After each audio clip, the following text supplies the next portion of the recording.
Welcome to KLEAN Radio. Hey Judah, how are you doing? What's going on? Show number 6. It's exciting. I brought my headphones in this time. This is your new thing, your headphones? Yeah, my headphones. Wow. Are they working better, or? Yeah, because the other ones keep falling off my head, but these are actually these are great because I could plug them into my cell phone and use them as a headset. It's pretty cool. That's great. Yeah, it's exciting. Very good. We have 2 great guests tonight. I'm really excited about our show tonight. We got Dr. Alan Jason Coe, also known just as Dr. Coe, who I've worked with for a long, long time, since basically 1995. And we have Mick Betancourt, who is a comic and writer. Now I can't hear you. No, what? Great headphones. I don't think my headphones are actually working over there. Wonderful. Very exciting stuff. Hey, Dr. Coe, how you doing? Hi, I'm okay. I just met you last week. It was very exciting. You look great, by the way. Oh, thanks. Can you hear me? Yes. Yeah, there you go. Okay. Don't worry about me. Well, welcome to our radio station, guys. Our radio show is about addiction and recovery, and we talk about topics relating to people that are having problems with addiction. People can call in. The number is 877-8830-830. That's 877-8830-830. Wow, you got good at that, Judah. I'm getting really good at it. I'm actually disturbed. You're actually becoming... And the sign downstairs says 25 days to Angels baseball. There's like a clock down there of like... Because that's not much else going on. So normally we start off by talking about sort of like what's been going on in addiction for the week. It's been kind of a quieter week. Well, people are getting... Well, although Charlie Sheen's tour has sold out.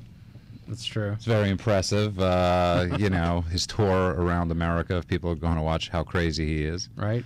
You think it's going to be like Axl Rose? He's going to show up like, 2 hours after he's supposed to on stage? Or? No, he needs the money. Yeah. he'll be showing up on time. On time, maybe early. Yeah, that's right.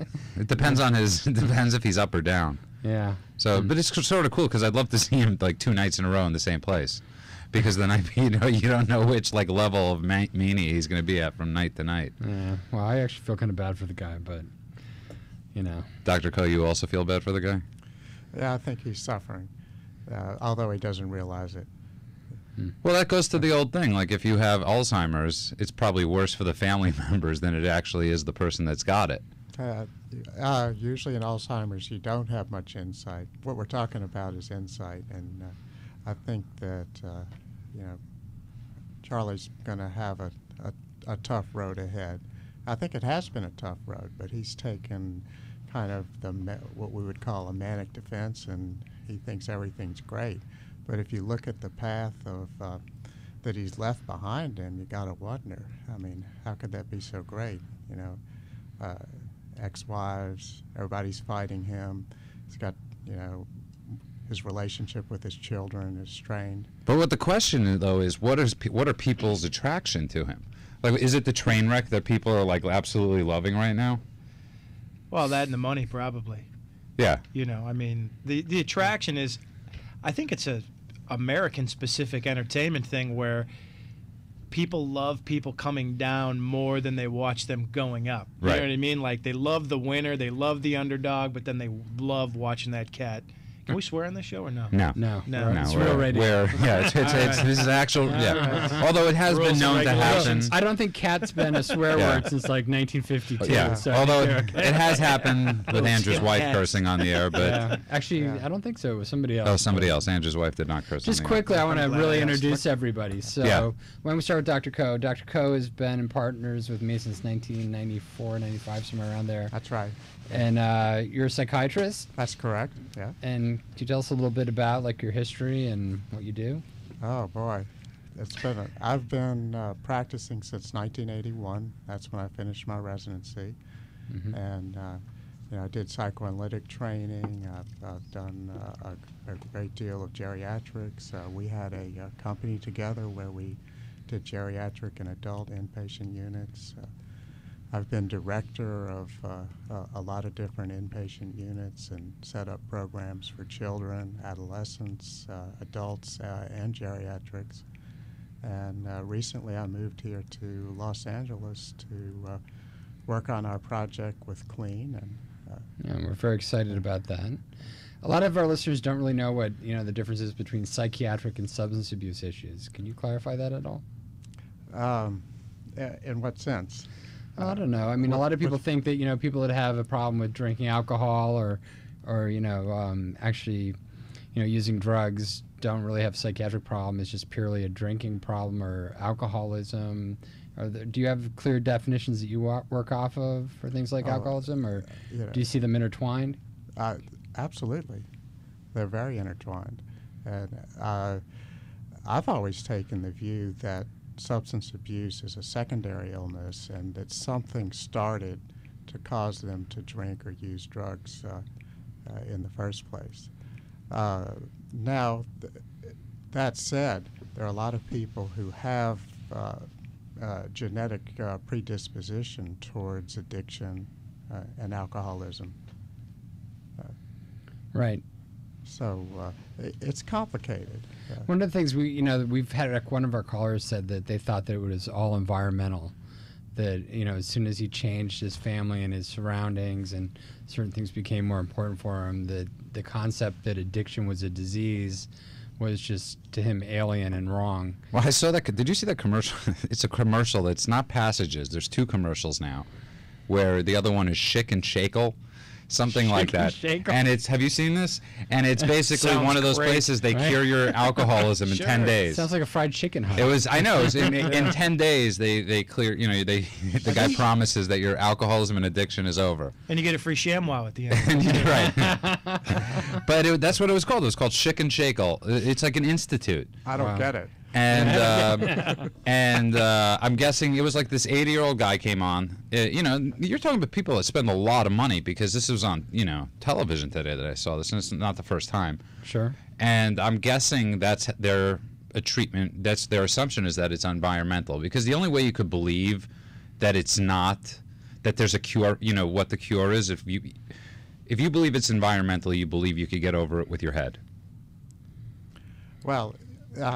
It's been one of the longest controversies is how much is genetic, or how much were you born with, and how much is the environment. And it's both, But what's the big difference? I mean, in the end of the day, you are what you are at that point. Yeah. So it really doesn't matter. But your makeup of your biology and how that interacts with your environment, which is everything around you, people, your job, your circumstances in life. And the way you were brought up. That's the environment. We're going to really get into that in a second, because I really want to have a discussion with Dr. Cohen the Air about personality disorders and personality structure and how they differ within addiction and addictive disorders. But we have another guest with us as well, and since we're introducing everybody at the same time, we have Mick Betancourt with us, who's a renowned comedian who's moved very much also into the world of writing, correct?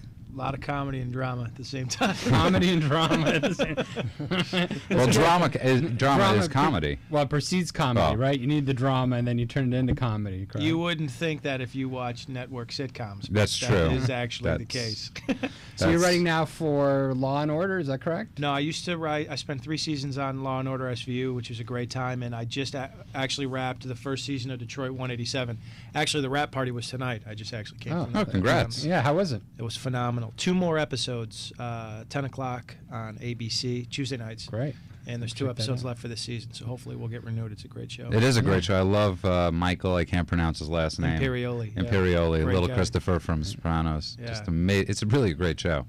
So, Mick, you're sober, correct? Coming up on 9 years. 9 years. Congratulations. Thank you. That's great. We are a show about recovery. One of the things we really like about this show is bringing people on that have had successful careers after they've gotten sober. And, we're hoping that maybe you could share some of your story with us. Absolutely. Oh, you want me to do it now? All right. Yeah, go ahead. No time right like in. the present. A couple hours from now? That's the After cue. some I'll just awkward- point yeah. at you. And back to awkward right? staring. We have video here, so you can watch it next week. Why isn't anybody talking? My story is I heard a guy in New York say once, the only thing that's unique about your life is that it's happening to you. Right. And that resonated a lot more to me when I got sober. And, I think some people's highs are a little different than other people in the lows. But I came from a very wild chaotic family that drugs and alcohol and mental illness just decimated, you know, and which lends Doc into your environment thing. Exactly. You know, so it was a little bit of both. But I believe through my own experience that, and I don't know because it's only my experience, that I probably would have wound up drinking either way, just getting to know myself a little more in these short 9 years. But originally from Chicago, drank, partied, a lot of fun. Right. You know what do they say? Drank, then I drank with problems, then I just had problems. Right. And came out here, things were pretty good. Drinking, L.A. I drank out here. I think I only drank out here for about 6 months. And it's very expensive to drink in Los Angeles. I've never drank in Los Angeles. Drinks are like $15 a piece. I mean, I'd go out. I mean, I knew it was bad. I was at some dive bar on Sunset, and my drink was Bombay Sapphire and tonic with not much tonic. And I'd drink them in pint glasses with a shot of tequila. So I'd light a cigarette, guzzle half the pint glass, do the shot of tequila, guzzle the other half, finish the cigarette, then order another round. Right. It was about 9 in the morning, and the bartender said, you know, I've been tending bar for about 20 years now, and I've never seen anybody chase tequila with gin. Like, well, at least they're both white liquors. Yeah, I'm not tipping you to talk. I'm tipping you to pour drinks. I have no clue, by the way, what a Bombay Sapphire is. It's gin. Yeah, it's gin. It's me neither. Rot gut gin. I don't know about rot gut. That's the good stuff. It is, but gin is supposed to be the most toxic of all. Well, it's got alcohols. like all those different berries and weird. I thought it was rum. In it. No, it's. In fact, there was. No, I'm saying I thought rum was the most toxic. Oh, is it? I don't know. That just makes you take your pants off. There was a huge gin like addiction period in London and England, and they had to actually outlaw gin for a while back in the 1800s. Nobody was working. Everybody was just sitting around drinking gin all the time. They got so drunk they colonized India. Not a lot of people know that. They don't know that. It's amazing what you can do, right? It is. You know, blackout. The next thing you know, you've got India in your back pocket. Everybody on the boat. Well, it's sort of how we got America. Sort of how we got America. Yeah, that's true. Fire, water, and smallpox. Right. That's it. Yeah. Give them the blankets. Give them blankets and booze.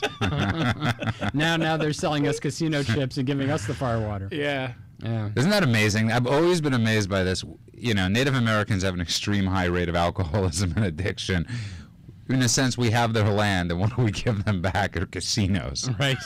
We give them back two of the biggest addictions with gambling and alcoholism. Yep. It's called karma. It's coming back at us. Wrong generation. I mean, it wasn't, you know. At Second City, we used to have the sketch where there were two guys on stage, and when the British came and landed in America, they were going to pick who their negotiator was going to be to negotiate with them on you know, how much land to give and for what. And they're like, all right, Chief Beads and Trinkets, we're going to send you to meet the English. So we got New York for like $30 of beads and trinkets. I don't know if you know that. Yeah, well, it was the Amsterdam guy. Or New Amsterdam. Yeah, the guy had to come back. $30 was a lot in those days. Yeah, it probably was. You're never going to guess what I got. Look in the bag. And the number here is 877-8830-830. That's 877-8830-830. So how did getting sober happen? You know, I just... I had a little bit of light left in me. I was well aware of what drugs and alcohol were capable of doing to somebody. I'd seen it in my own family, and I started to kind of, in little moments of realization, see that exact same behavior in myself, and starting to get very, very scared that I lived in a real tepid fear for about 2 years of wanting to quit drinking and not being able to, where literally... Which is the scariest thing, I believe. Yeah, because it's very embarrassing and shameful. You don't really know who to talk to. You don't want to really do anything about it because you feel like you should be able to stop. And even just fundamental things like saying, all right, I'm literally not going to grab alcohol with my hands and put it in my mouth, which is a fundamental body control thing. It might sound dumb to anybody who's not an alcoholic or an addict, but when you're like, I can't control my own hands. It's a conscious act. Yeah, exactly. And so and then they're drunk once again, pounding on the bar, going, how did I get here? So it was a real, you know, I was still married, that was the unconscious component. What's that? That was keeping you drinking, that you couldn't master. Oh, absolutely. Yeah, it was a subversive. I was on autopilot. There was nothing I could do. So how does that happen, Dr. Well, Coe? you know, we talk a lot about the brain being hijacked by the addiction. And you just can't resist those urges as much as you want to. The the pleasure center of the brain gets hijacked, is kind of how we think of it. And that's like dopamine. We talk about dopamine. We're talking about receptors dopamine, and, basically, the feel-good neurotransmitter. So do people experience this as like a blacking out almost, that the subconscious sort of takes over the drive? And Well, they don't know where it comes from. Right. But yeah, it is like a blackout. It's automatic. They can't stop it. Right. They can't contain themselves. And that's why you have to, really get somebody sober and keep them sober a long time to get their brain back to normal functioning. But tell us more. It's free was that your psychotherapy. story? Thank you, Doctor. Thank you. And that's when I got out of the crawl space. No.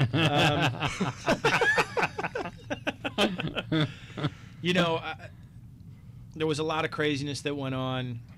I went in, I got, I got sober, or made an attempt to get sober, and did it one day at a time, and did some things that were suggested to me without breaking the anonymity of how I did it. And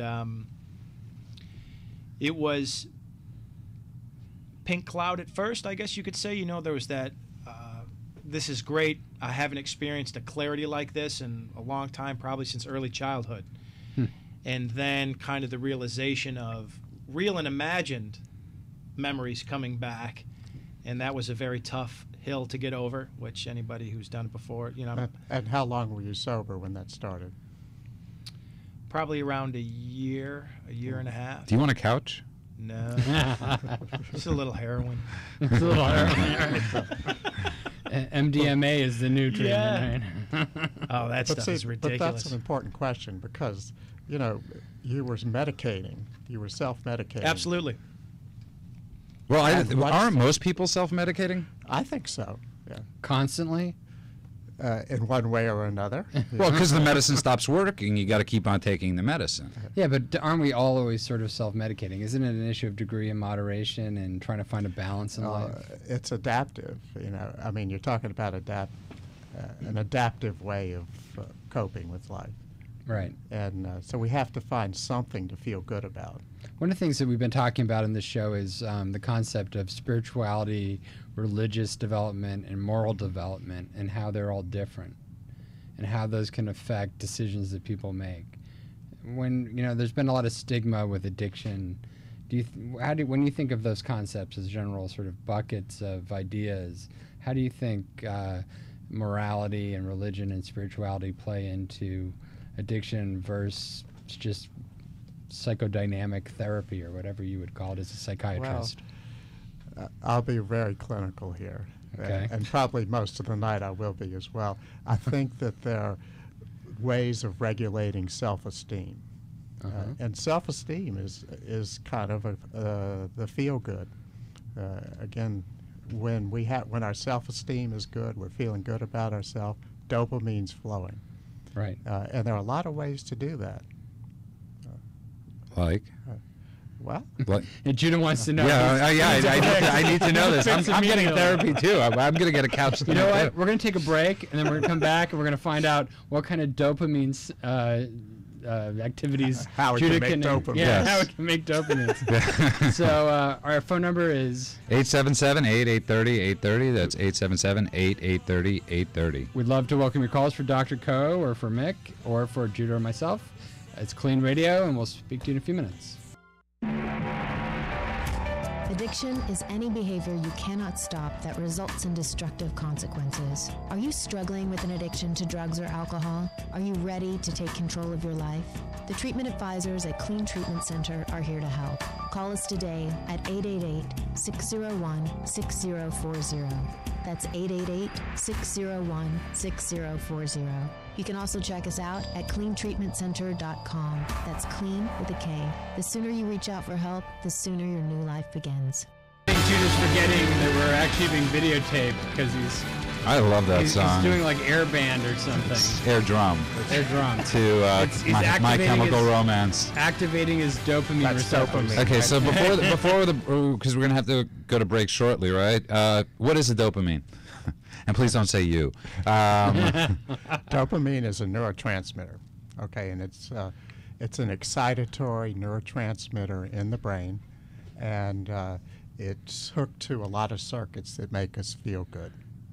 I like that. That physically. definition I like. I get it. Uh-huh. Because there's certain words you constantly hear these days that you have no idea. They're just thrown about. Borderline personality disorder. Oh, That's a very longshoreman-esque kind of description of it, though, but you speak in a very nice doctoral tone. But if you're like, it's a thing and it makes you feel good. Yeah, right? Like, Same answer. It's all the accent. It's a very non-specific thing. It's a thing in your brain, and it makes you feel real good. that's all you need to do. And so what happens basically is when you drink, it hits it. Yeah, somehow it does, yeah. I mean, we don't really know. There's no way to measure these things in our brain. We're just talking in kind of crude road map type senses. Then you hear a lot about serotonin, Right. also a feel-good chemical, but it more acts towards anxiety. It's a calming type of neurotransmitter. And then norepinephrine is activating or stimulating as well, and that's kind of like the dopamine. Sounds like a fat Irish girl I dated in high school. And so basically what they call the beta blockers. Now beta makes you block fat. Yeah. Serotonin does make beta blocker is another one. So is it beta blocker? What is a beta blocker? A beta blocker is it's a peripheral blocker of stimulating neurotransmitters. So it actually lowers blood pressure, it lowers pulse.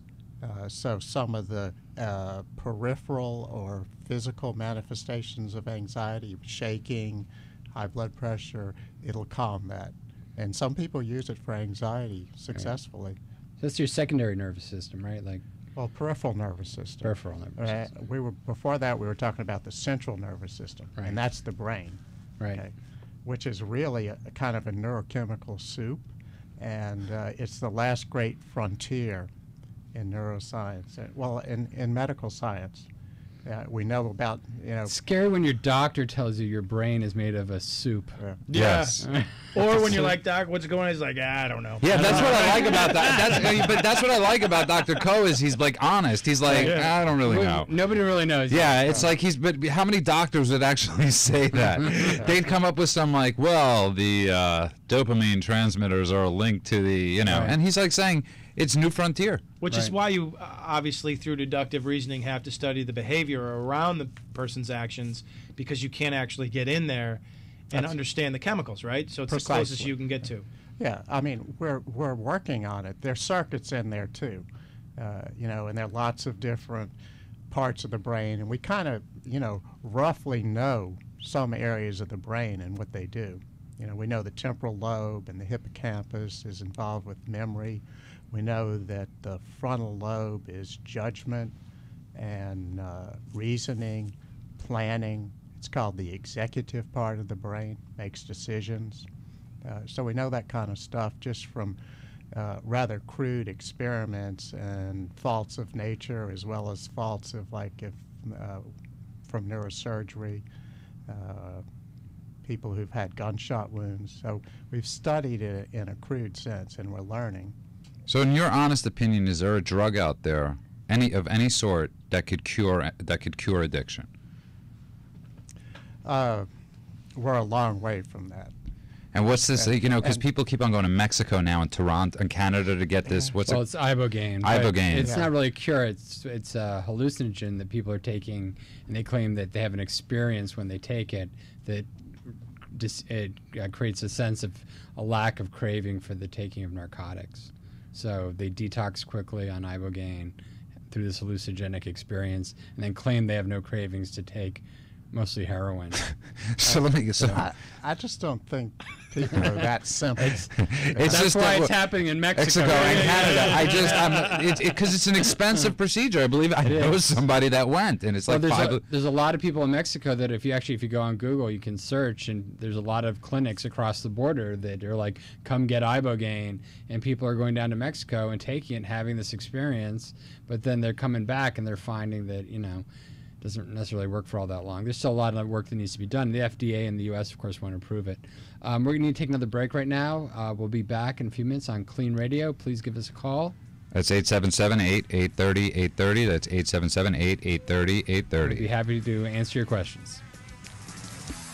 Is your drinking getting worse? Are you taking more pills than prescribed? Do you want to quit, but quitting on your own isn't working? Call KLEAN Treatment Center at 888-601-6040. Our 24-hour staff is here to help you. You can also check us out at cleantreatmentcenter.com. That's clean with a K. Addiction is progressive. The sooner you reach out for help, the better the chances are for recovery.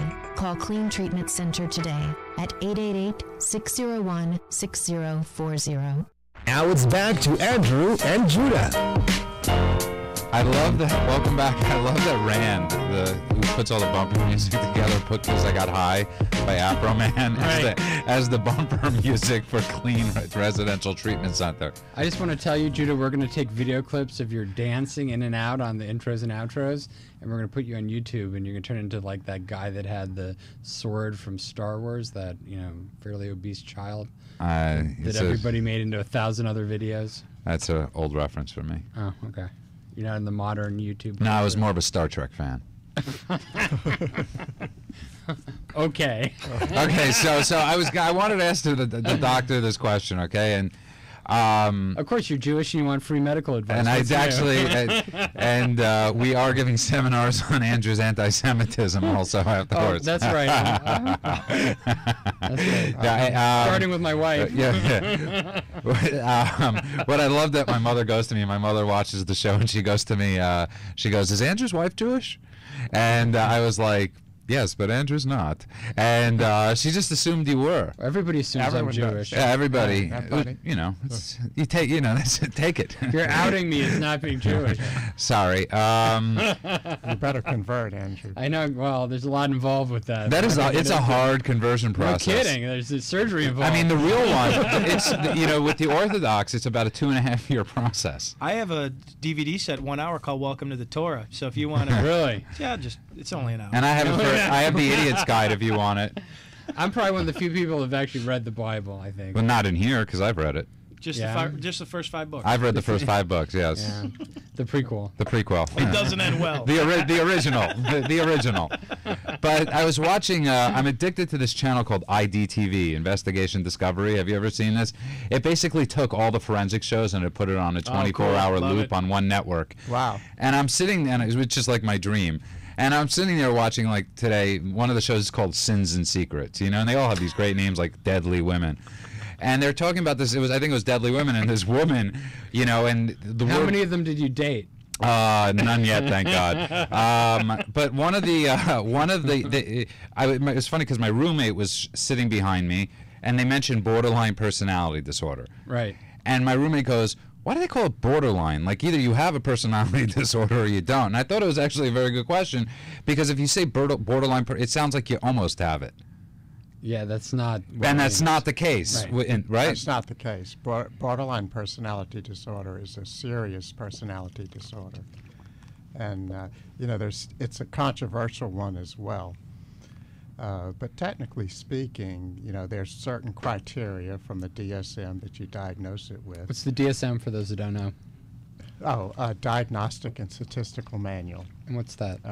It's the official publication by the American Psychiatric Association for diagnosing mental disorders. Right.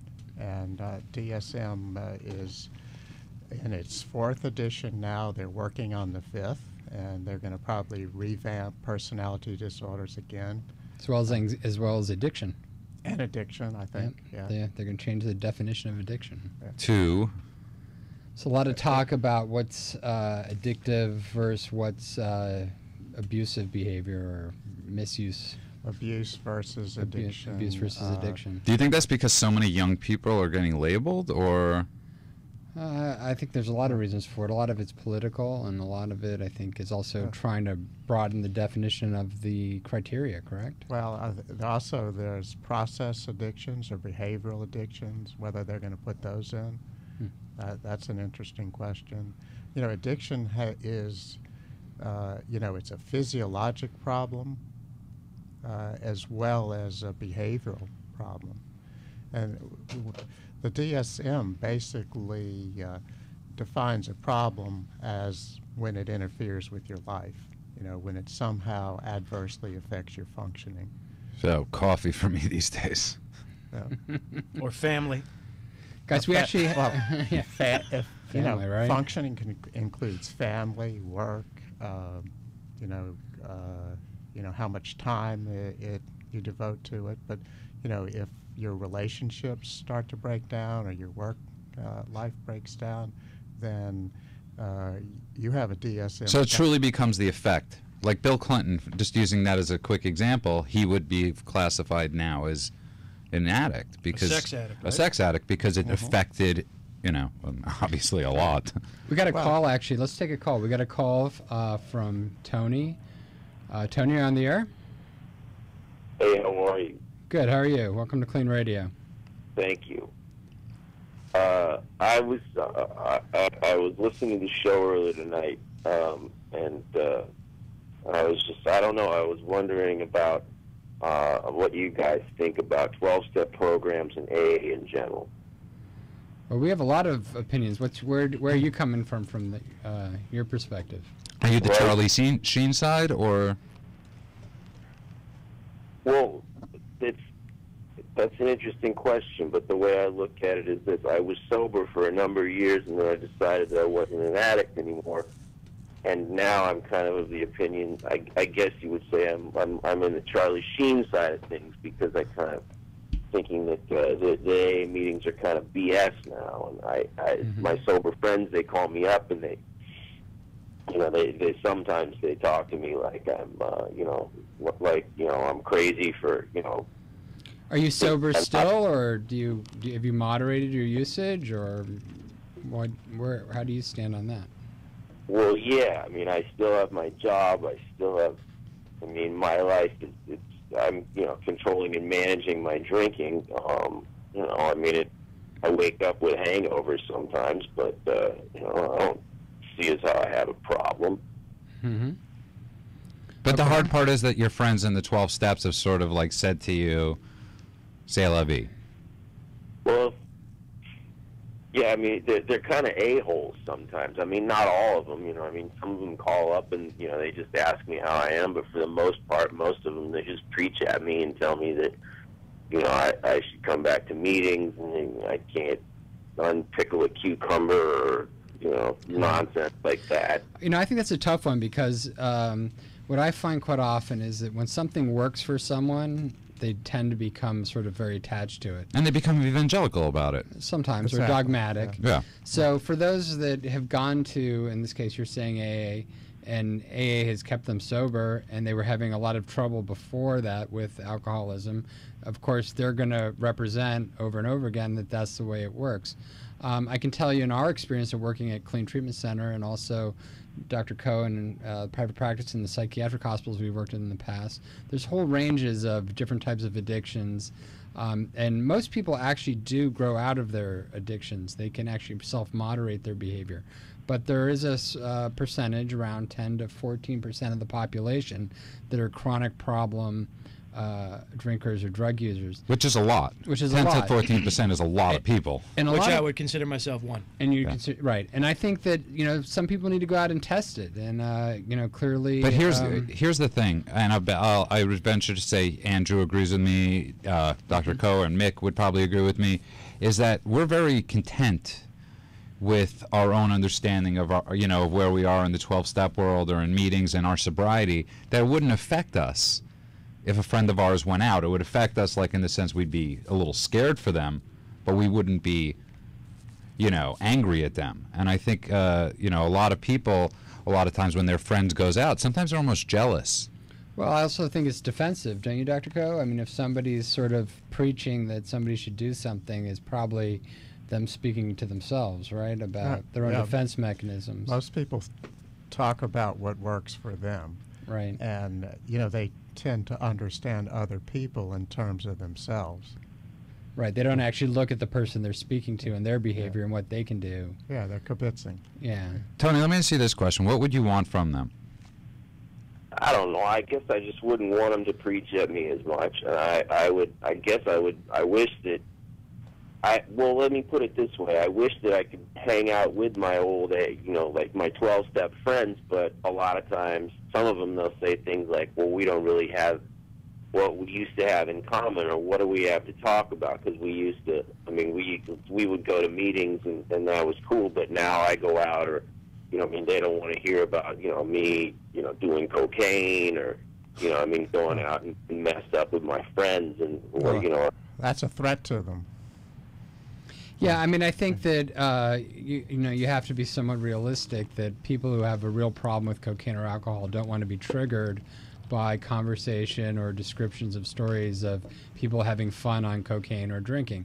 And people who really are addicts and can't control themselves once they start drinking or using things like cocaine or other drugs, those are triggers. And so, you know, they have to be able to remove themselves from that. You know, the defensiveness of actually preaching might be their concern for you, so I wouldn't take it personally or get angry about it. But, you know, I wouldn't necessarily either think that you should have an expectation of being super friendly with people that are and have a drastically different lifestyle than you do now. You know what, Tony, too? I got asked to do a show. I'm on hiatus. I spend, you know, my day gig is writing for TV, but I do a lot of stand-up comedy, and I was supposed to do this talk show that got moved into somebody's house. It was going to be at a nightclub. And I got no problem going into nightclubs, and I was just in Las Vegas, and there was drug use in front of me. But they said in this house that it was a 420 friendly house, so that people were just going to be sitting in the living room, and they were going to film it, and people were just going to be smoking weed. Right. And I had to gratuitously decline just because I don't want to sit there amongst that, you know, or even have the conversations that I know I'd be having in that type of environment. And I wouldn't go like, inhale that. Yeah, or inhale it, you know, and get a contact high. Yeah. But there's, and this is not in defense of any organization where you can get sober, because during the break, Tony, we were just saying there was a sign that in this place that I went to in New York that said there's no wrong way to get sober. If it's your way and you like it, then that's great. People in the rooms and out of the rooms, there's that saying, thank God not everybody's sick on the same day. You know, there's a lot of people that are struggling, and you never know what kind of cross this other guy's carrying when he's coming at you, trying to, you know, try to clean up your side of the street. Maybe you just need to go and find a different spot where you can hang out with guys, you know, and get off some steam. There's that fellowship that's great. Yeah, I think that's the hard part too, is when you cross, you know, in Tony's case, and I don't want to speak for you, Tony, but it's like, who are your friends at that point? Because if you're out drinking in a bar, and your friends, you know, and you are using drugs, those aren't always the best friends. Well, some of them are, some of them aren't, and I don't think that's really for us to decide. No, that's why I'm saying I'm not speaking for Tony. Right. I'm saying maybe that's something he's going through too. Right. You know, is that the people that are actually calling are the people from the 12-step meetings? You know, the guy that you. Am I wrong, Tony? I mean. Well, I mean, let's put it this way. I miss some of my old friends from like 12-step meetings that I used to go to, but I just wish they wouldn't, you know, be such a-holes at you know, the way. Well, you know, Tony, it's funny because there's a bit of ambivalence. On one side, I sort of hear, you know, I really like these 12-step friends and I like what they're doing, but then I'm very attached also to wanting to have the ability to drink and use drugs and engage in whatever behavior I want. And I think that, like a lot of things in life, you can't have everything. You know, that there's choices that one makes, and if one decides that one wants to use and drink, then there's certain people that aren't going to hang out with you. And if you choose to be sober, there's probably people that use and drink that, you know, don't want to hang out with you. A lot of people that drink don't want to hang out with people that are sober because it makes them feel uncomfortable. And I think a common experience for people when they get sober is they find friends that are like, oh, here, come on, have a drink, and they want them to drink with them so they can feel comfortable. So, you know, it's on both sides of the street. There's, you know, a lot of peer pressure. It's not easy. Tony, listen, man, no matter what, just be careful with the coke, because it's no joke, especially when we get older. It's, you know, it can kill you. Just be careful. I'm not telling you what to do, whether to do it. Right, you're not saying it in the 12-step sense. You're just saying it in the pure health sense. Yeah, if you're going to do it, I mean, it is what it is, but just, you know, be on guard, man, because when we get older, and I lost a good pal last year that went out and had some time. Right. It's on cocaine, and it wasn't even a lot. It's just, it kicked. I can't swear. Well, that's the other thing. Just really beat up his heart, and he just dropped dead. One thing we keep saying is 58% of the people that have overdoses from drugs is a mixture of drugs and alcohol, multiple substances. It's not just one thing. So, you know, there's synergistic effects, and so it's tough. But, Tony, I hope we answered your call, and please call us again on another show. And It was a pleasure to hear your opinion. See you, Tony. Guys. What do you think, Jason? Dr. Coe? Yeah. That was an interesting call. Yeah, good point about the, there are health effects that cocaine gets the heart. Alcohol, builds up in the system, eventually, gets the brain, can get your liver. It's funny because, we sit here and we say cocaine, and, people say cocaine, and all of a sudden everybody gets really worried about it, and it's like, oh, cocaine. But alcohol is probably, you go into an ER on a Saturday night, and cocaine is not as prevalent as a problem as alcohol. You walk into an ER on a Saturday night, it just reeks of alcohol. Alcohol. Is everywhere. Don't forget the opiates and the benzos. And people always say that to me. People always go, because I just drank. I'm one of those rare dinosaurs that just drank, and people are constantly saying to me, my God, it must have been really hard for you. Right. Because everywhere you go. Oh, you only used alcohol? I only drank. Maybe you just drank right now. No, not yet. Because you were doing that funny dance. No, you see, but I could dance without the booze. So it makes, that's what makes life special. Judah, you can't dance. I can't dance. To take a break on that one. Come back to KLEAN Radio.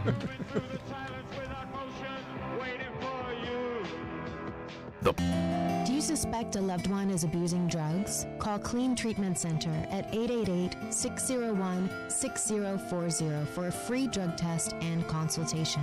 A treatment advisor is available to help you administer the test and answer any questions you may have regarding treatment and more. We are here to help. Call us today at 888-601-6040 or find us online at cleantreatmentcenter.com for your free drug test and the start of a promising future.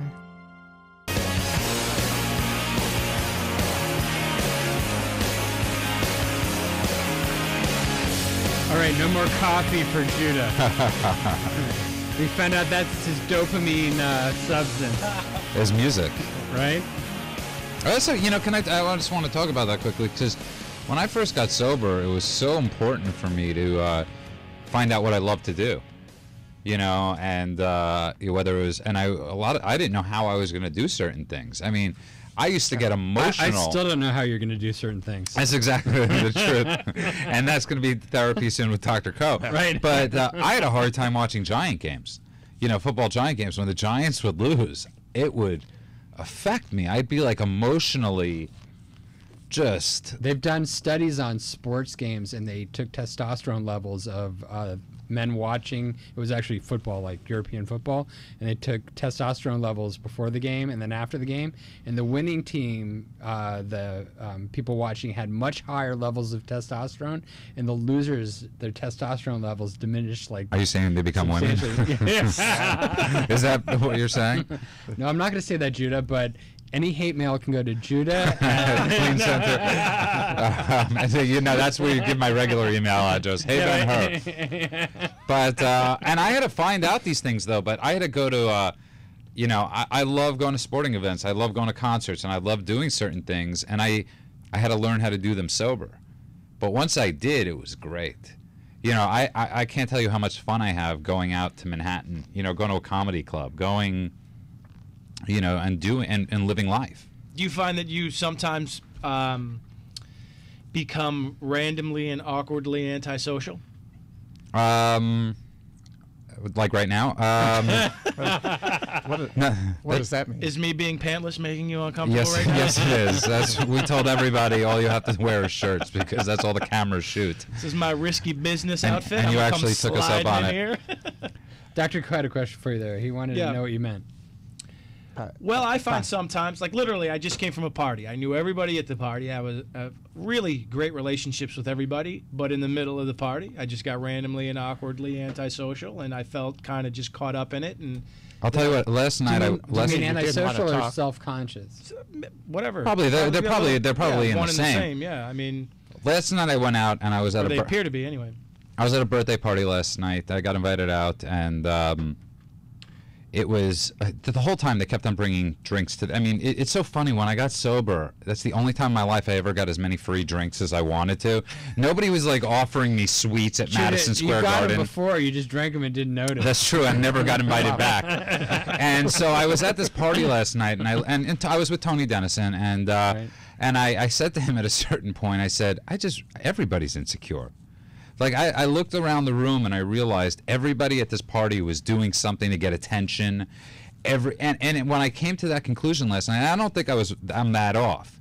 And I realized, okay, it's okay. You know, and I went out, I smoked a cigarette, and I was with the other antisocial smokers outside. Yeah. And, but yeah, that happens sometimes where Well, there's still a self-awareness to it. I mean, I was aware that it was happening, but, you know, pre-sobriety, that I'd be on tilt, and I wouldn't know why.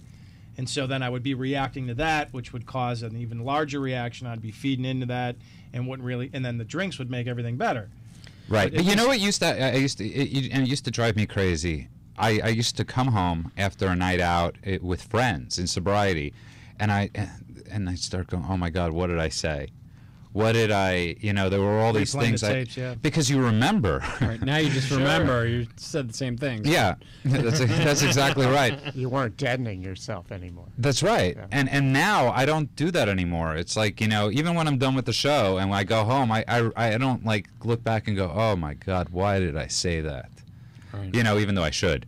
But Or the opposite of that is if you have an event coming up and you start to go, like, I'll have a dinner on the books or something with a pal. And it'll be later in the day. I've got kids, and I'm starting to get tired. I don't want to go to dinner, so I start thinking about the dinner. And in my head, we sit down to talk, and I have the whole conversation in the dinner. And I'll literally call my friend and go, "Look, I've already had the dinner in my mind. I don't like how the conversation went. I'm canceling dinner." You know, like, right. No, I used to meet a girl and be married. You know, I mean, like, by the time I got done talking to her, I was married with 3 kids. And, I mean, and literally, I at the end of it, I just should have rather said to her, I'm done with you. She's sitting across from me on the bus. I'm like, I'm not giving her half my stuff. Yeah. So you guys are describing your fantasy lives. Yes, exactly. No, but I was sitting in a meeting one day, this is That years was ago. so well said by a psychiatrist, by the way. I know, but that's what I love about him. He's, like, to the point. But He's just sitting here listening to you and then pointing out perfectly that it's your fantasy life, Judah. Wow. Or is it reality, Doc?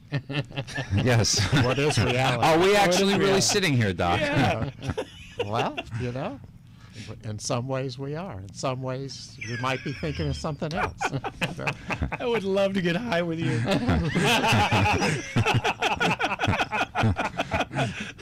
And the number here is 877-830-830. That's 877-830-830. You could also find us on Facebook at KLEAN Radio. That's right. And I think an important number to give out, and, you know, Tony had enough courage to call in and talk to us, but we do have a number here that if people, you know, are a little scared to talk on the air and they have problems, what's the number? 888-801-6040. Can you say that again? 888-601-6040. I think, yeah, the first time I think you said 801. Yeah, 888 801. 801-6040. No, the second time you said 601. Yeah, I did? 6040. Oh, whatever. I thought you said I didn't want to drink Call cider. call the 877-830-830 and we'll hook you up. No, but I just want to tell a quick story. A few years ago, I'm at a meeting. I see this beautiful girl. And in my mind, I have no courage to walk up to her. Like, all I could think of in my head is, why can't I just walk up to this girl? So in my mind, I create this image of a not nice person. I'm like, you know, I'm like going, she's this, she's this, she's this. And all of a sudden, outside of the meeting, she walks up to me and she's like, hi, how are you? Nice to meet you. And I'm like, oh my God. Now in my head, I'm going, she's nice, she's nice, she's nice. I sit down in my chair at the meeting. I'm like, and I realize no matter what, it's like, I'm, you know, no matter what, there's no right. Yeah. It's either they're this or they're that. And the reason I'm talking about this, yes, these are crazy thoughts that run through my head, but I also got sober in my early 20s, so it was almost like I was growing up. And it was terrifying. I haven't seen that happen yet, Judah. I know. Well, But use those thoughts to analyze yourself, to understand what kinds of these fantasies are telling you something about yourself. oh yeah. I mean, I've learned tremendous. Also, the fact that I'm not embarrassed to say them out loud. Yes. You know, and I know it's Oh, I'm getting nervous now. You're going into like Yoda mode. You're like, you poured a little bit of your heart out, and you took a little beat, and you're like, use those feelings to but you're wow, right? You're 92% right, and I don't say 100% anymore. Right? I say 92%. Why 92? Because I leave. What's that 8%? You can't give it to the die. Right? The 8%'s for God. 100%. But Don't cheat God. so you're 92% right, and you're right. It's like when you have those thoughts, you could say to yourself, "What is wrong with the situation with me?" Right. Or it's how you're perceiving Yeah, the my situation. perceptions I'd are. really like Dr. Co to tell us what's wrong with Judah. I We've been just trying to met figure it the out. guy. We've been trying to figure it out for a long time. I just met the guy. Okay. Dr. Co's like, Dr. Co's like, there's nothing wrong with him. He's friendly. He's friendly. He's verbose. Yeah. He's boisterous. That's true. Just keep using these words. We do have a call. We do have another call. Should we take it? When's the next break? Jeff, are you there? Yeah, hello. Hey, you're on there. KLEAN Radio. Hey, so I heard you guys talking about like mental health and addiction stuff, Mm-hmm. Yeah. and I don't really know if I need to be sober, but I've always like had depression, Right. and then I got sober, but I still have depression. Like I get, I Right. get suicidal thoughts, but I have suicidal thoughts when I was a kid, before I even drank and used, Right. Yeah. All your life, suicidal thoughts? Yeah, I think so. I mean, a lot when I was younger, I just would be like, oh, it's just ended, and everybody says it's my lack of, like, coping skills in AA, and they're like, don't, you'll be fine. You just need to trust a higher power. You have a lot of depression Yeah, all your life? I think so. I mean, I thought everything was fine, but pretty much all my life, I mean, I'm used to it. So everybody's like, you're always in a good mood. Just like, we never would know. And then I go home and I'm just like, what's the point? And then I see like the natural disaster and then like the recession. I have a good life, but I'm just like, ugh. And I'm sober like, a minute. How old are you, Jeff? I'm 30. All right, man. What do you think, Dr. Co? Oh. Have you ever tried to hurt yourself? Well, I mean, the way I use, for sure. And when I was a kid, I used to, like, get so mad that I would, like, punch myself sometimes, And then, but, once I, cut my wrist, but it didn't work. And then I passed out and clogged the tub and then almost drowned myself. But my cousins found me in the bathroom. But that was a long time ago, before I got sober.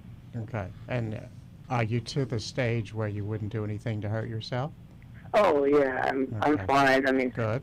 I have Kaiser, so I have a counselor now because I have hepatitis C, and they wanted to give me treatments, but they said they can't because I was depressed. They do a thing. Oh, right, they do. The interferon. Yeah. Yeah, and I'm on antidepressants, but They can't do what because of the interferon? They don't want to treat his hepatitis with an interferon because it worsens depression. Oh, wow. Yeah. So, they said it's the number one side effect. So most people stop it because of the major depression. So right. if you're depressed, they won't even start you on it. Yeah, it's a complex problem. But are your antidepressants working? No, I mean, it seems like it, and then no, and then they increase them, and then all that means is I can't even, like, get my nut or anything, It's like, what's the point? That's the depressing thing is Yeah. I don't want to kill myself so much, but then nothing's fun. Hey, Jeff, let me just ask you a quick question. This might sound cheesy, but I'm sober as well. I'm 36. Like, are you just doing anything for, like, fun? Like nothing super complicated, but are you just taking time outside of your life? Because I know for me, Good question. sometimes I just get bored up into my head, and I'm on the same page. If I, read the papers too much or go online, I get into this self-induced depression of, like, I get worried about all of these things. Then I start to even get more worried because I feel helpless because I can't do anything about it. And then I get this weird reverse shame and guilt. And then sometimes I just have to do something as simple as just go out for a walk. Or what I've been doing, even though I do stand up, I've just been going to comedy shows just to laugh. And I walk out of there and I feel that the weight of the world's like off my shoulders, you know? I mean, are you doing anything kind to yourself? I mean, other than like jacking off. Well, you know what? That's good and bad too. And I don't know how deep we can go in here because it's my first time on the radio. Yeah, I know. I didn't mean to say anything No, crazy. that's all right. But I mean, so say outside of that, like, you know, any like. That's the only way. Like when I'm with somebody, I can't even because of the antidepressants. But I do. I mean, I think I do stuff. But even now with the antidepressants, it's like I don't even want to do the stuff that I normally like to do. You know, I mean, the good news is I'm not on eBay buying a bunch of stuff. Yeah, now. getting into other addictive stuff. You ever hear the phrase Right. "act as if"? What's that? Act as if, like, even though you may not want to do something good for yourself, you just act as if. So, like, for me, I've been putting on a lot of weight. So, like, what you just said, eBay is like cakes and pies and ice cream to me. I've put on like 20 pounds. It's ridiculous. I don't even like looking in the mirror. So, like, tomorrow, I can tell you for sure I don't want to go walk around the track. But I know that at the end of doing that, I'm going to feel great. So I just act as if I want to do it. I don't get into a debate with myself over doing good things. I just act as if I have to do them. And then more times than not, I find myself doing them, and then I get the reward of that. I get to feel a little bit better doing good stuff, you know? I mean, I try to do that, and then, 12 steps, like, be of service to get out of my head, and I'll feel better. And I'm always working with guys and picking them up in treatment, and then, try to go to the gym or go for a run. And then sometimes I try to do stuff, and it's like everything's a hassle. Like, I locked myself out of my apartment, and then, like, every time I try to just act as if, I find myself driving in circles and then lost and kind of just confused, and I'm just like, I just want to be home, Well, cool, Jeff. Thanks for your call. We're going to discuss it here for now. I don't know. Jeff's, that's a complicated call. I mean, that's a typical situation where, people think they can just get sober and there aren't any other issues going on. And here's someone who obviously has a long history of major depression and suicidal ideation. And no doubt was self-medicating. And, the suicidal ideation, I would see. The what? The suicidal ideation. Thinking of suicide. Oh, okay. The suicidal thoughts are really just to get some kind of relief from the pain of his depression. He has an awful depression, and I think that that motivated his alcoholism or drinking or whatever. I think a lot of people get to the point where they feel that being miserable and being depressed or having suicidal thoughts is a normal part of life. How would you respond to somebody that said that? It's not normal. It's not normal. Well, that's the old school thinking. It's like saying "suck it up." Suck it up, right? Yeah, like you should just pull You yourself know, it's like up pull by yourself up by the bootstraps. bootstraps. And I one time saw this amazing thing. It was like there's a charity in New York where, for homeless people, where they would give them free clothing so they could go on job interviews. And so this homeless lady, you're not homeless anymore. And she was part of this program. She goes, people always used to say, pull yourself up by the bootstraps. And she goes, if you don't have boots, you can't exactly do that. And right, isn't that like it was so? But it's like, and I always said the 12 steps for me, in the 12-step program were the boots. It was like I always wanted to, it's like my father would always say, pull yourself up by the bootstraps. I really wanted to, I really wanted to be able to focus and do all these things. I just didn't have the boots to do it. One of the things we talk about on this show is that there's a big difference. There are 12-step help programs. We all know what they are. There's a bunch of different ones. A lot. There's, it's not just AA. There's Rational Recovery and SOS, and there's. What's SOS? I know what SOS is, but I mean as a program. Yeah, I'm not sure exactly. I can't remember. It's just another one. I think it's one of these more, like Chick and non-higher Shickle. Power. Like Chick and Shickle. That thing. Hey, it works for somebody, so I'm not going to criticize it too much. But then there's this, whole issue of, there are actually psychiatric interventions that can occur that are not. What's the difference, in your opinion, Dr. Coe, between, a residential treatment and a medical intervention and a 12-step sort of self-help program? I want to go back a second to what Judah was saying. Is okay. He wanted to get the boots. There's a catchphrase that's real popular now, and that is giving people the right tools Right. To help themselves. And that's where it comes down to figuring out what are the proper tools for that particular person to solve their problems. And, you know, there are a lot of ways to skin the cat. Someone, though, that has a long history of suicidal ideation, depression, I mean, do you think a self-help program alone is going to do it? No, certainly not. No. Somebody with a serious mood disorder who's self-medicating, their mood disorder's got to be treated. Now, one of the things I do love about the 12-step, 12-step groups is they should be, in the literature, encouraging that. You know, basically saying if this isn't enough, please seek outside help. Typically, they don't, though. Well, that's what Bob Forrest was that's saying. That's the major problem, because 3, right? if you, where it all comes from, you know, with the program of Alcoholics Anonymous, in the literature it actually says that. It says if this isn't enough, you please go seek outside. You know, I'm paraphrasing, of course, but it does ask you to do that. Okay. You know, the problem is that you have many people in 12-step groups, and I call them metaphobes. And instead of homophobes? Homophobes, right? Because most homophobes are gay. Where do you come up with this stuff, Judah? But most metaphobes need to be on the meds, and they're the ones telling people. Metaphobes. And that's my word. Judah speak. That's my word. You have to trademark it. Yes, I trademark metaphobe, but I get on Google, because these are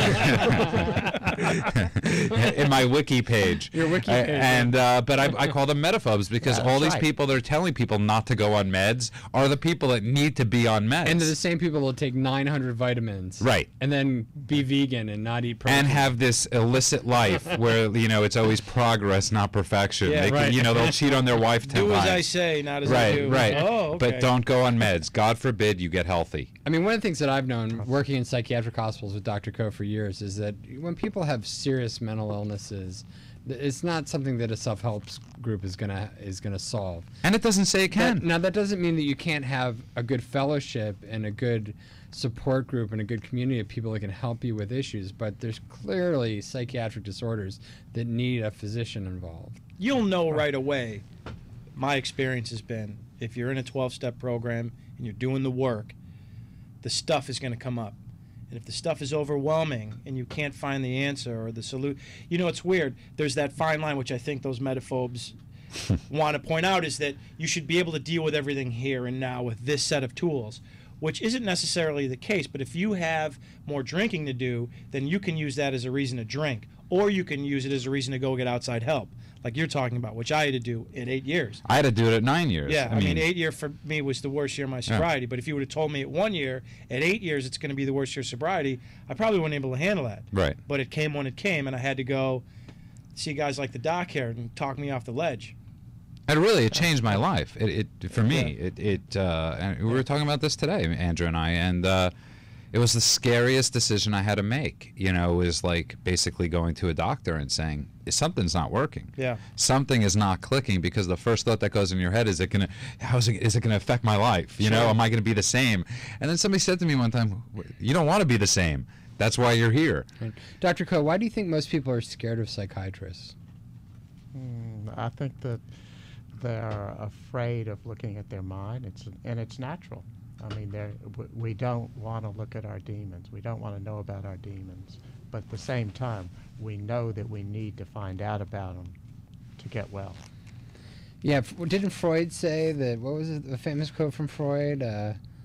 Something about that most people don't want to know about themselves, or? Well, I mean, it's resistance. It's natural resistance. It's natural resistance. Yeah. That, you know, and that's the work of treatment, is overcoming the resistances. Right. You know, I look at, you know, psychotherapy is not simply hand-holding or being supportive or being a good friend. It's helping that person understanding their mind. Okay, we're going to take a quick break, Doc. Okay. And when we come back, we have a phone call. I can't see the name. We'll get it when we get back. But the number here is well, that's what I was saying. But the number here is 877-830-830. 877-830-830. Listen to KLEAN Radio.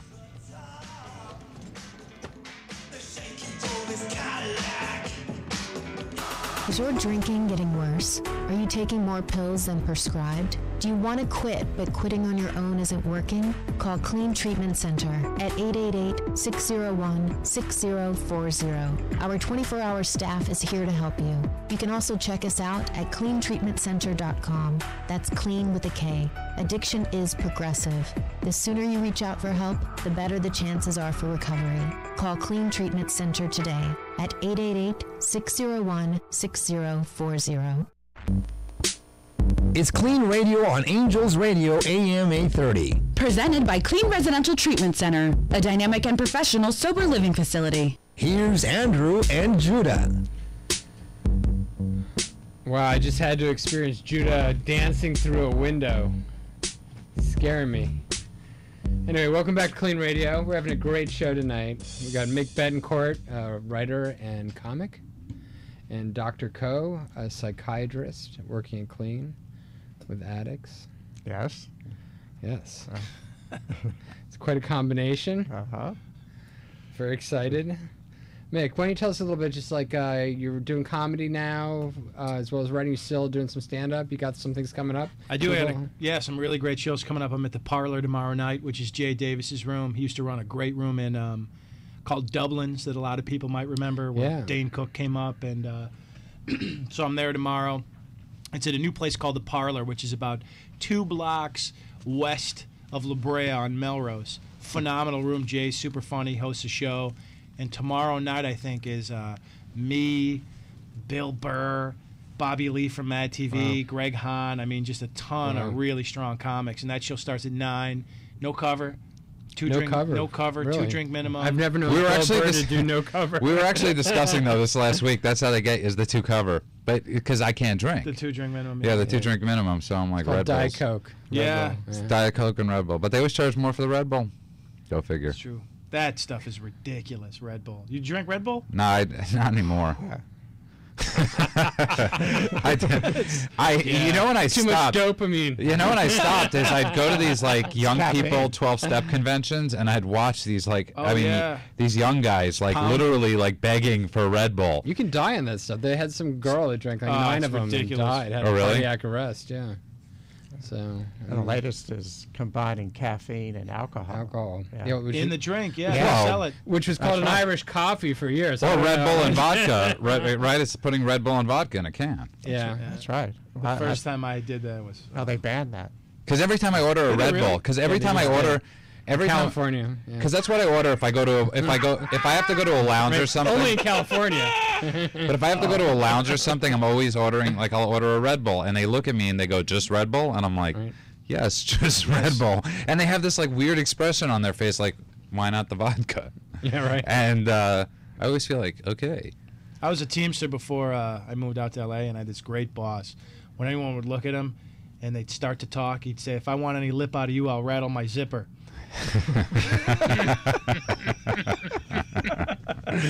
So you still have the Teamster hat, though. Anyone gives you a hassle, you use my pal Jimmy's line. Wow. I guess there's no fighting with a Teamster. Where's Jimmy Hoffa buried? No comment. That's like the number one question for a Teamster. Where's Jimmy Hoffa located? I'm on break. But the number here is 877-830-830. That's 877-830-830. You could also find us on Facebook at KLEAN Radio. That's KLEAN with a K.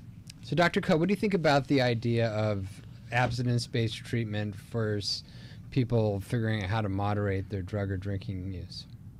That's a tough question. We would certainly, if people can't stop, we would accept them drinking less or using less. That's harm reduction model. Right. Yeah. Do you think that that's viable? I mean, do you think that that's something that we should be even working with, or do you think we should be purely pushing for abstinence? I think we should help people any way we can, and using less is better. And clean needles is safer. Really, we need to meet people where they are, not where we would like them to be. That's a huge statement. That's the type of compassion that makes me want to hurt myself. Oh, come on. You're bringing out suicidal ideation, Dr. Coe. I don't think that was the intended consequence. No, but that see, you got Really? right? See, you got to identify the comic as the client first, and you're like, comics abstinence only. Yeah, I'm gonna make you pay for loving me. Yeah, right. because some might say you're not letting people hit their bottom. That's interesting, but But their bottom might be killing themselves. A lot of people do. right, which is the accidentally as right, well. which is the argument against tough love, is that a person can die. And this is the thing that Bob Forrest and I talk about. And when Bob was on this show on episode 3, we talked a lot about that, love and compassion is more important in some ways, but you don't want to be enabling. Right. So, the question is, how can you still show someone that you love and you care about them and that you want them to get help, but you don't enable them to destroy themselves? I mean, there's a thin line. Well, it's figuring out where that line is drawn, and that's where professionals need to get involved. And Al-Anon. Well, we talk a lot together, and when we're working with clients, Jason, about resistance. Maybe you could describe to the audience a little bit about what resistance means and how people join with resistance in treatment. Well, resistance is like momentum, and everyone's going to keep living their lives the way they live it because there's a reason for that, and it has to do with the way they've grown up and how they are, and they don't really see that they can make other choices. And you have to begin by challenging them to make other choices and to deal with their resistances. And you have to take a stand against their illness. When the resistance that the patient or client has is they don't want to change or they're afraid to change. But you have to push them and see how far you can get them to go. And some people maybe will accept abstinence and some won't. And sometimes you get with somebody and you realize that they really don't want to change, and there's no way that you can overcome their resistance. So do you have sort of a libertarian point of view at the end of the day? Do you think people have the right just to be self-destructive, or as a psychiatrist, do you feel you have a duty to sort of try and intervene at any cost? Well, I don't get into philosophy. Or politics. Or religion. Or religion, right. Or religion. Certainly not for the money we're paying them. That's not my area. I don't know that much about it. But I believe that we try and help people any way possible. Right. Yeah. Well, my father has that same belief, and he always used to say, as long as his son was alive, there was a chance. And I mean, people were giving him a lot of differing advice. And my father always used to say to me, I don't care, basically, I don't care where you call me from. If you need help, I'll get you help. And he had cut off a lot of other things. But I always had that knowing that I could call him up and go to rehab. Well, I think I want to get back to this for a second because it's very interesting. I mean, Dr. Coe's saying that, spirituality, religion, morality, philosophy is not really the place of medicine. And yet that's so much what, 12-step programs and other types of self-help programs are about. So is there a way for everybody to sort of be on the same side of the table? Is there a way for these things to complement each other and for medicine to sit side by side with more dogmatic sort of self-help groups? Well, I think so. AA has a good track record. Spirituality is important. You have to find out what's important for that person and encourage it. And, because those are all healthy adaptations. How is spirituality a healthy adaptation? Well, for some people it is. It just is. I think it depends on the person. But, everyone has their belief system that can be comforting and helpful. In some ways it can be a problem to them. But you have to look at it in the context of that individual. So but what is your definition of spirituality? I think these are all things you have to come to, these are things you have to come to when you get sober or you hit a bottom, and you have to. That's one of the things I think so interesting about the show. There seems to be, as for every person we've had on here, we've had some dynamic guests just in the first 6 shows, and it's clear that really nobody seems to know the definition of these things. It's personal. It's very personal. Right. Yeah. And it's, you know, I had to come to my own sort of version of what and I was talking with a friend of mine recently, and I said, I believe there might be like two gods, you know, and I said, there's the God down here that you know, and there's the God up there, whether you choose to believe in that or not. If you're going to tell me you're the God down here, no, as long as I'm, shows ending fact. But as long as I'm not the God down here. But I was saying that, you know, it's you could feel, you know, you could feel a presence down here if you so choose to. I can't define the God that religion talks about. I wouldn't know what to do. That's not my. But down here, you know, I could see the universe working sometimes. And that's my definition, you know, for me sometimes, of spirituality, I drank trying to figure that stuff out. Right. I mean, I got drunk over that. That disassociated me from people, and I would arm myself. I'd read the Bhagavad Gita, I'd read the Bible, I'd read about Buddhism, all that stuff, only to separate myself in any conversation about religion or spirituality, because I was so disconnected, and that I could play devil's advocate to whatever your argument was, but there was no center whatsoever. Well, religion in some ways is sort of like a drug. It's a way to sort of alter one's consciousness to a different level or a different state. It's a belief system. It's a personal philosophy. Nabokov, right? Opiate of the masses? Yeah, there you go. But it's not always such a bad, you know, and I said this to somebody. It's not a bad thing. And I said this, you know, when the last presidential election, you know, the president now had said something to the extent of, you know, religion and, you know, and I said, imagine if all the people that found religion in jail found it before they got to jail. You know, it would be, and this isn't a... They'd feel a lot more guilty.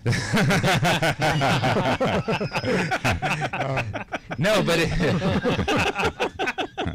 why is it always a comic that has the most insight? That was perfect. Well, because they could say exactly what they're not filtered. They're not like trying to stumble for the words to say it as politically correct as possible. I think we're onto something here. We're going to do therapy with a comic and a psychiatrist, right? And we're going to charge like double, but you'll get a synergistic triple effect. Comic psychiatry. Comic psychiatry. You know, and there's a place for humor in treatment. You know, it doesn't have to be all heavy and... So what's your best joke, Dr. Go? I don't tell that. Right. But I believe that it doesn't have to be all heavy, that you can lighten it up and, you know, you can laugh at yourself. Mick, did you ever incorporate any stuff about addiction into your stand-up routine, or...? I did. I'm in an odd place right now as a performer. I've been doing stand-up about 13 years, and when I first started, I was still drinking, so it was very big, very Farley-esque, you know. I was heavier than I am now, and very physical, you know what I mean? A lot of drinking stories and drug stories, and just this wild, chaotic ball. I actually did stand-up on HBO in a blackout. Really? Yeah, and wow, I jumped that's like a gift that came like later, right? I actually called my manager. God bless this guy. He was so nice. He let me sleep on his... I came out here. I had nowhere to live. I slept on the sofa. I said, hey, so when's the car coming? And he's like, for what? And I said, for the HBO gig. He's like, you did that 2 days ago. Wow. Did you do all right? Like, that's what I said. How was I? I go, How was I? Was it funny? And he goes, yeah, you don't remember? I go, I don't know. Wow.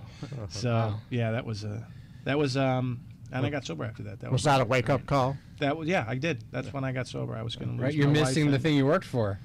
What's right? that? You worked to be on HBO. I miss Do everything. you get uncomfortable watching yourself perform the performances of when you were drunk? I only have one. Well, that's not true. I have two. One I was almost drunk on, and then one I don't remember at all. And then all my other television appearances have totally... I wasn't necessarily sober. I just wasn't drinking for them. You know what I mean? So there were really only 2 hiccups, and that was like 10 years ago. But now I'm at a point performing where I am abandoning all of my older material and in a way how I present it. And I never thought I would say this, but I don't know if this is growth or what this is. I've been afraid of going into a certain area of my own life and conveying that on stage without having it be a therapy session, so that it's not some sardonic, introverted thing. Exactly. Yeah. I want it to be very fun and entertaining, but there's stories that I want to convey almost in a Cosby-esque way, but not in that clean-cut, sit in a chair with a colorful sweater comedy. Right. But just kind of, do my own thing in that narrative type of way where I'm not a slave to the punchline, which I don't consider myself like a hipster comic. It's just I'm really in a wild place for those artists out there that are listening, writing, acting, musicians, whatever. I'm just taking this blind leap of faith into this area that I've been very afraid to go into. And so now I have stories that I want to tell. I've been going on stage only knowing that I'm going to say hello and thank you, good night. Wow. And then I go into these stories. Wow. And I just jump off with a leap of faith and try to entertain people with these stories. But because I have 15 years of training, I kind of can bookend them in a constructive way. So I know what the signposts are just from a storytelling point of view, right, to make it fulfilling. And it's been paying off, and from not only myself selfishly, but for the audience. And as Bill Hicks said, you can always do a dick joke just in case nothing else is working out, right? That's true. And can you say that on the air? Yes, you can. Okay. There we go. He means Dick Cheney. Yeah, right. Who are some of your heroes? Comedic wise. Pryor for me, is my comedic god, and he does this bit about going into a dice game, and he does like 15 characters in 3 minutes, but he does everybody there. And I grew up in a, my mother, God bless her, really struggled with drugs and alcoholism. She's a convicted bank robber. It just really took her into a very negative space. Wow. And my parents. Your mother was a bank robber? Yeah, my mother. Chicago. Was. Yeah. Wow. But it's a story of alcoholism and addiction. Right. So sure. Right. when you unpack that, she had to go to prison. Right. You know what I mean? Yeah. So but I can make that funny on stage if I want. I choose kind of not to right now because it's weird. Because she's getting out? No, she's out now. It's weird. The program, I have resentment against her. Right. You know what I mean? Just because of my own childhood. But I pray for her every day. As cheesy as that sounds. And no, I veered off into that tangent. Because prior, I can take these tragic things that I saw and go, oh, we don't talk about that. We don't talk about that. And he was up there not only talking about it, but like you're laughing and you're looking to the people next to you. My parents were 16 and 17 when they had me, not a combination for successful parenting. Right? Like it wasn't some premeditated thing like, tomorrow night we're going to meet in the back of the car and start our future. Right. It wasn't. You were planned like the bank job. Yeah, exactly. Hey, at least they had a car. Yeah, that robbery was sponsored by vodka. Well, that's what I was asking. We had a comic in a few weeks ago, Felon O'Reilly. Yeah, Felon O'Reilly, and 73 convictions. And I asked him that 7 question convictions. because I heard this guy years ago, this guy Chris Campbell say, if it's after 11 o'clock at night and it sounds like a good idea, don't do it.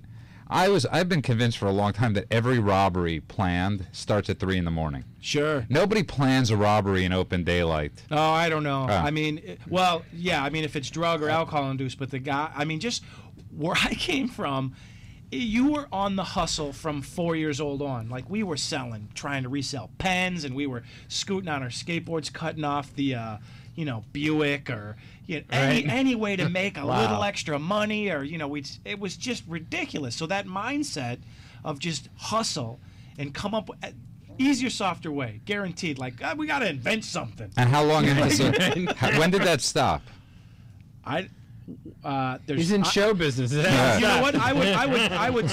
What is that line between a hustler and a healthy entrepreneur? I mean, unless you have that a band.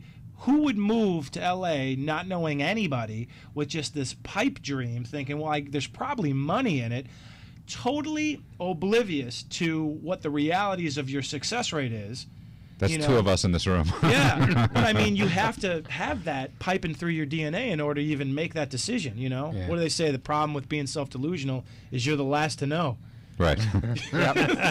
So like, you have to have a little bit of that nuttiness going through you to go, I have to do this. I have no other choice. So I don't think it's ever left. We're gonna take a break. We'll welcome a call when we get back. It's 877-830-830. It's KLEAN Radio.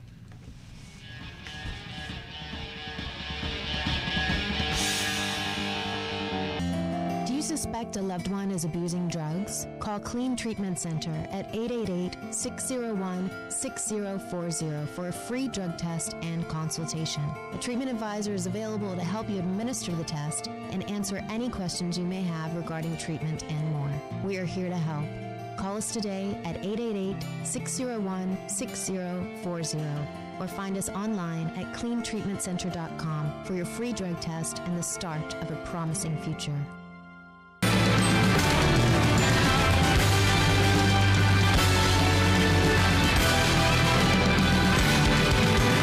Well, Judah, I'm really going to be interested to see what your mother has to say about your dancing. You know, it's just on a separate note, we were talking before, and I said, we were in the car, and I said, you know, I could take it. You know, that doesn't sound good. I was saying how, yeah, I could. I have it sounded fine until you said it didn't sound good. I have no problem laughing at myself. And neither do we have a problem. Or you're getting laughed at. And one of the things is I really have, you know, in my sobriety, I embrace the quirks. You know, it used to take me a long time to leave my house. You know, and I became okay with who I was, instead of feeling horrible about it. And I think that's a huge thing of sobriety, is learning to embrace those weird things. Or that's just me. To thine own self be true. To thy own self be true, right? Right. Shakespeare. Or right. Is that, what was that from, Hamlet? I'm not sure. How great is Macbeth? Let's just talk about it. I don't know. We can call my mother. She'll know. How do you not know? Because my mother's the English lit professor. Yeah, but you know everything about everything. Not Shakespeare. Andrew's that guy, by the way, if you're in the car listening to, like, you'd never want to listen to, like, a bad band. Because Andrew will be like, you know, he's like that. He's that music snob, and he'll be like, this is the bass player from Canned Heat. Yeah, you don't know. Not a good choice. And he's like, you know, if you say to Andrew, like, I like one of my favorite movies is, like we were talking about before, Wise Guys. Andrew will be like, Wise Guys. What a horrible movie that was. What is that? I don't sound anything like that. It's like a smart. And he's like, right, one of those, like, you know, and he's like, you must watch this. You know what? I'm convinced you were drinking before the show. And he's like, you must watch this movie, My Left, you know, Hand. You know, it was a brilliant. The hand? It's my left foot. You see, exactly. And I didn't even mention that movie. But it's your type of movie. Like, he's the subtitle guy. You're going to the Lemley to watch a movie. I do. Actually, I hate to admit it because I'm not really big on the French, but in my top 10 favorite movies, 3 are French. Of course they are, because you're that guy. The Prophet? Yeah. But what I love about him, The Prophet. That's not in my top 10. But what I love about him is he'll go to, like, the Louvre with a Carl's Jr. in his hand. You gotta give props to a guy like that. Classy. And a handgun in the other. And a handgun. Oh my goodness! Oh my goodness! Well, our show is coming to a close pretty soon. I just really want to thank both of you. We have guys about for 15 coming minutes. Yeah, I know. I didn't say it was happening right away, Judah. Just relax. Okay. You know. Just I want to give people a chance to say, you know, who they are and thank them for being here. Right? Right. I'm going to chastise Judah on the radio now. And on the way home. And on the way home, yeah. The 45-minute drive from hell. Last week, we're leaving the show, so we're hungry. And so we decide to go somewhere. Judah was hungry. I was really hungry. So Andrew decides to pick the Denny's in the middle of, like, where you could get killed. Where we're the only people in the Denny's. It was literally the worst Denny's ever. There's one lady in there. And she worked there. Yeah, I wanted to call Mr. We woke up the cook. Right. Or he was cleaning at the same time. He was mopping and cooking, which is not a good sign. And I wanted to call Mr. Denny and, like, say, you got a problem at this Denny's, because the bathroom was not a good bathroom. And you're not supposed to go to a Denny's. But the problem is, get to the story. The problem is, as you're driving down the highway, you always see that one store that you pull over, and as you leave, you don't really know where you got off. It could, you know, and you can't get back on. Right. Yeah. I left my phone. He left his phone. So about. Oh no. So we had to turn off. We didn't get home till like 3 in the morning because we're doing this. Yeah, phone like 15 minutes later. But then on the drive back, you're like, how many Denny's there are on you'd be amazed. Too. Yeah. Like, if you miss the one it is, forget it. Yeah. There's 8 of them. There's always a Anyway. guy at the counter at 4 a.m. just taking a break from murder. Yeah. He's going to get a quick grand slam in before my next victim. You think that's the spot of murderers? Is Denny's? Sure, I got to take a break. Even murderers need a goodness. break. Yeah, moon's over Miami. Yeah, they do have some classy names for their food. You know, really, like now they have this thing, $4 all you could eat pancakes. Now As many, that's for an addiction. that's right there. that is an addiction. Yeah, right? Because who else is gonna? I mean, how many pancakes can you eat? Yeah, you're on your sofa crying at 2 a.m. You know what? I need pancakes. Yeah, I got $4. Yeah, I got $4. $4, right? And 40 cents for the Right. tip. And well, you got the tax as Right. well. 10%? Wow, Judah. 10%. Let's not even go there. I was talking about the person that doesn't have a lot of money at home. Okay, $4.80. Okay. That would have been great if you were just vehemently defending the 40-cent tip, right? Yeah, I totally Maybe gave just up. took it the other way. I totally gave up on that one. I realized how it came out. Wow. I bet you tipped your drug dealer better than you tipped the I didn't Denny's have a waitress. drug dealer. Oh, that's right. You just drank. I just drank. Well, how much would you tip for a Budweiser? Much different, bar? because in Brooklyn you'd want to give more because they used to have the buybacks. And what a buyback is if you buy two, the bartender would give you the third. They don't do that here, though. Yeah, Yeah. it's old school. It's They have old a bar, school. It's yeah. called the buyback. And I remember when I went to Florida and I was drinking in Florida and I had ordered 3 beers and I was like, nope. Where's my buyback? And they're like, what are you? They looked at me like, what are you talking about? So yeah, I tipped the bartender very nicely. Okay. Why not?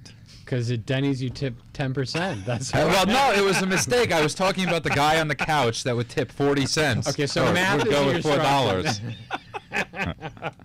$4. Well, Dr. Coe, it's been a real pleasure having you here tonight. And It's been a lot of fun. I hope you can definitely come back and tell us some more serious sides of what we're talking about. We're obviously having a lot of fun, but we really appreciate your insights. I've enjoyed it. And you have 2 new clients. Yeah, right. maybe more. Yeah, maybe more.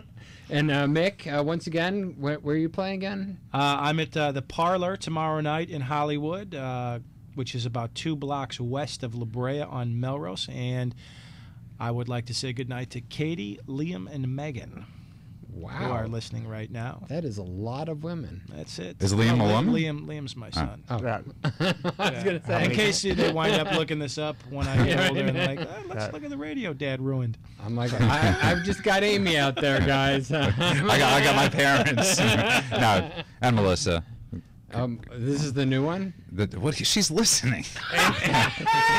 And it's going to be on the internet Yes. forever. She's actually a great girl. You know, the she stuff is. on the internet never goes away. That's Yeah, the I know. problem. What else were you going to say? Melissa, Melissa is. Make a prediction about the outcome for Charlie Sheen so we can play it back in a year and see how right or wrong you are. Oh, this is God. My prediction for Charlie Sheen in the year is that he's in a loony bin. So you think he's going to be? He's going to be 50. inpatient psych? What is it? 5150. Yeah. So Yeah, I think committed. he'll be committed. For how long? What are you? I'm not Karnak. What are we in? Johnny Carson? 6 months. 6. What is Charlie Sheen stay at rehab? 6 months. No, but Melissa, I just want to say, Melissa, an amazing photographer. So if anybody wants a photographer, now you're Right, Judah. Don't go to Denny's with Judah though, unless you bring at least another 80 cents. Another 80 cents. You know. You're gonna be very embarrassed. Who informed me just now, by the way, that we got cut off on the internet again? So we got. Oh, really? We got some. That's terrible, but I it know. saves you. It saves me. No, she heard this part. Well, she said she'll back hear on. She'll hear it on YouTube. Yes. So yeah. Anyways, Sorry, getting back Judah. to Dr. Coe, who's got a very similar name to the famous country singer David Allan Coe, That's right. but no relation. People always ask me that. Yeah. Are you the famous country singer? Right, John Smith. Yeah, or Just like Jack Smith. no, that's a little bit of a different name. It's like Coe. Whatever. I'm not from the South, from your area. I'm from Brooklyn. I never met a He's Coe not from, before. I guess you grew up in Baton Rouge, right? I was born. Baton Yeah. Rouge, Louisiana. Yeah. On the bayou? But your family certainly is not from. My family's Louisiana. from New England. I New went to England, school in right. New England for 8 years. So you're Cajun then, growing up in Baton Rouge, right? Well, not really. Not really. My family was from New England. Have you ever seen a Cajun that skinny? A raging Cajun. I would love to have seen you as a kid. I haven't checked. I weigh the same that I weighed when I graduated from high school. Right. Yeah. You do have now that after you said you do have a little southern, not southern, but you do have a little bit of the accent in there. A little bit. Yeah, it comes at the end. And I speak slowly. Yeah. I thought there was something. Yeah. So never mind. I wasn't going to say a joke. I feel bad. I might need Dr. Coe. Here you opened yourself up to him and see what he did. Yeah.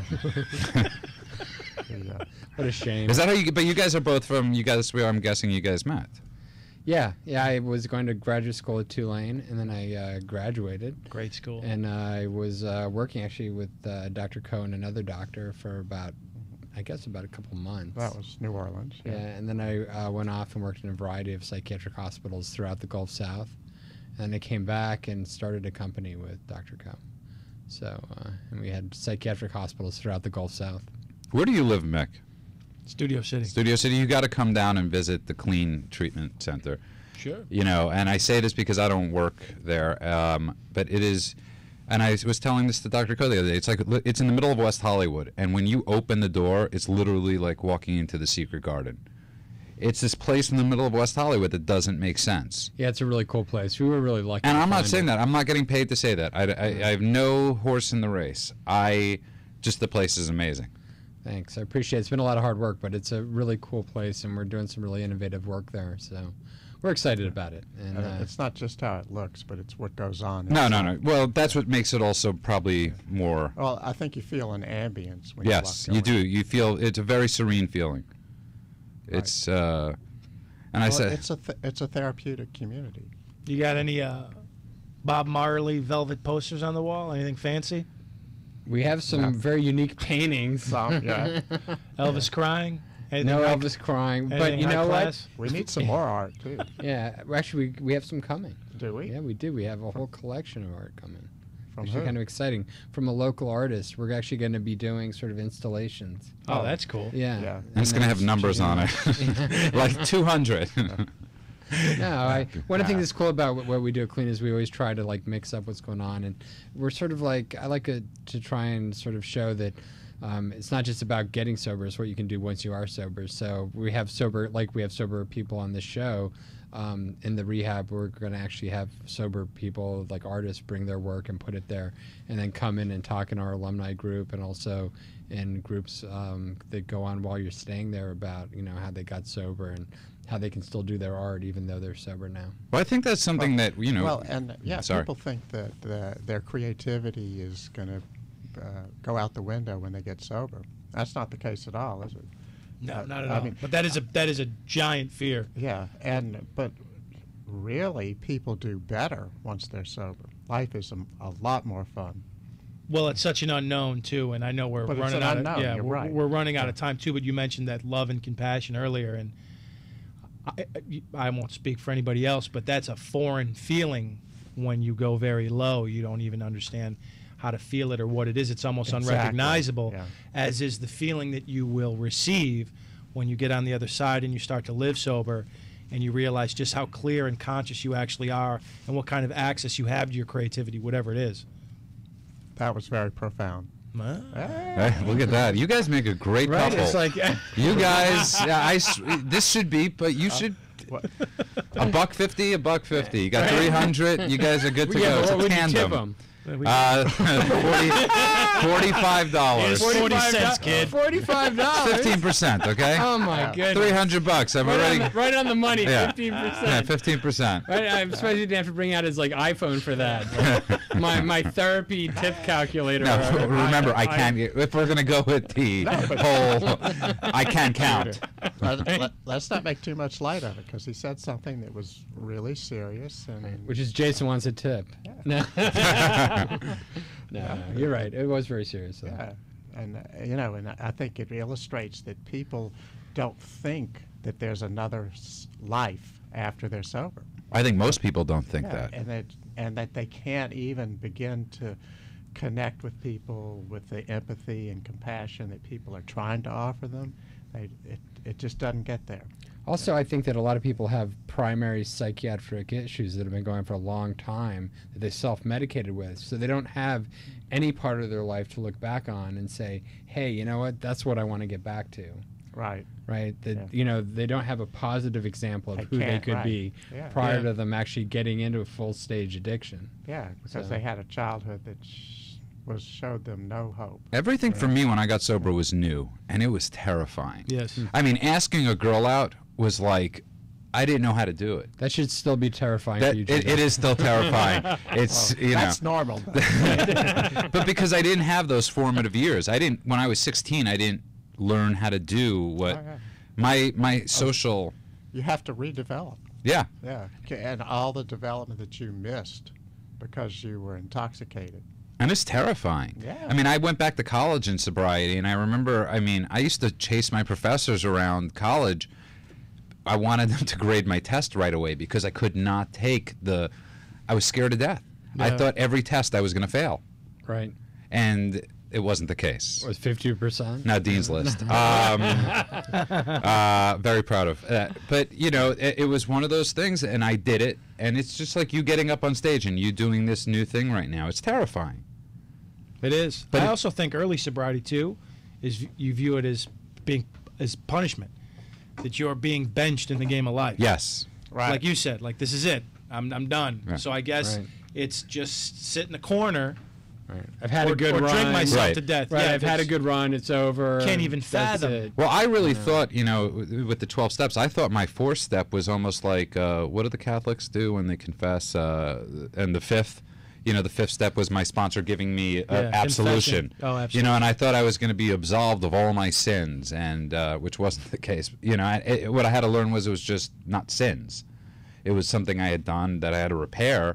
But I really, when I first got sober, I thought, well, that's it. You know, my friends are the 60-year-old men hanging out at the clubhouse in Brooklyn where I got sober, and Did you ever meet Peter M. in Brooklyn?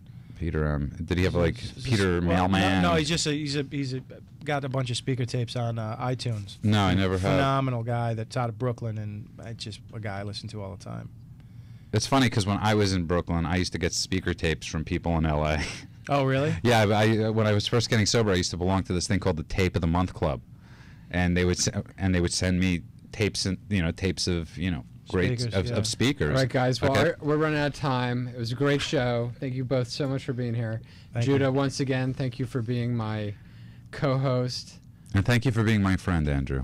It's You're you welcome. don't know how much it means to me. And I can't tell you. I'm waiting for your mother's review Yes, of your dancing. yes. The one thing she told me last week was you look great in blue. Wow. Yeah, she said We don't wear shoot in- that. We shoot in black and white. Yeah, I know. Well, you can still see color though, as In much black and white, you can see Yes, color? you can see color. Okay, that pretty much. Oh no, it's the pictures she's referring the to. picture, right, The right, pictures, right, the pictures that we take out to the Anyway, thank you all for listening to Clean Radio, and please come back next Sunday between 10 and 12. Stars now in the dope show. Lots of